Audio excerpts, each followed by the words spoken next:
Hello everyone, মই প্ৰিয়ামী গগৈ মোৰ অন্য টিভিলৈ আপোনালোকক পুনৰবাৰ স্বাগতম জনাইছো। আজি মই আপোনালোকৰ মাজলৈ লৈ আহিছো ঈদৰ বিষয়ে এখন সৰু ৰচনা। তেন্তে বলক ভিডিঅ'টো আৰম্ভ কৰো।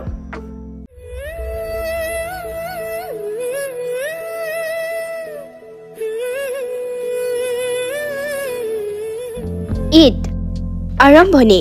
পৃথিৱীৰ সকলো জাতি, সকলো ধৰ্মৰে নিজৰ নিজৰ কিছুমান উৎসৱ আছে। এই উৎসৱবোৰে মানুহৰ মাজত ঐক্য শান্তি স্থাপন কৰে। পৃথিৱীৰ মুছলমানসকলেও বছৰত দুটা ঘাই উৎসৱ পালন কৰে। এই দুয়োটাকে ঈদ বুলি কোৱা হয়। বছৰত পালন কৰা ঘাই ঈদ উল ফিতৰ আৰু ঈদ উল জুহা। ঈদ উল ফিতৰ পবিত্ৰ ৰমজান মাহত পালন কৰা হয়।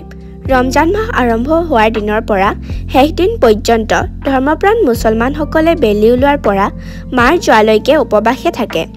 ইয়াকে ৰোজা ধৰা বুলি কোৱা হয়। বেলি পৰাৰ পাছত মছজিদ বা নিজৰ ঘৰত নামাজ পঢ়ি আল্লাহক প্ৰাৰ্থনা কৰি ব্ৰত ভাঙে। ঠিক তেনেকৈ বেলি উদয়ৰ আগতে আহাৰ গ্ৰহণ কৰে। এমাহ এনেভাৱে ব্ৰত কৰাৰ পাছত পুনৰ ৯ জুন দেখাৰ দিনা এই উৎসৱ পালন কৰা হয়। এই ঈদত সকলোৱে নতুন কাপোৰ টুপি আদি লয়। দুখীয়া লোকক ফিতৰা দিয়ে। ৰমজান মাহত কোনোৱেই বেয়া কাম নকৰে।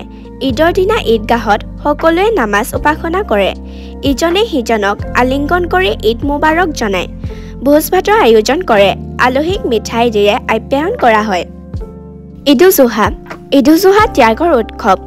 আৰবী বছৰৰ শেষ মাহত অৰ্থাৎ জেলহজ মাহৰ 10 তাৰিখে এই উৎসৱ পালন কৰা হয়। এই উৎসৱ পালনৰ লগত এটি সুন্দৰ কাহিনী আছে।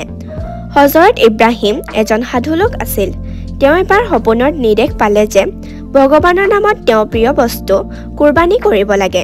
তেওঁ সেইমতে এবাৰ ছাগলী, এবাৰ 100 উট কুৰবানী দিলে।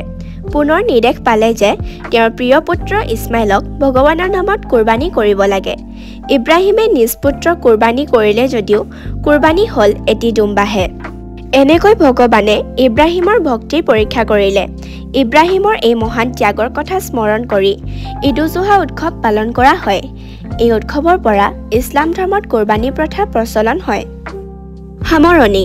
সকলো উৎসৱৰ মূল কথা হ'ল আনন্দৰ মাজেৰে মানুহৰ মাজত একতা ভাৱ প্ৰকাশ কৰা।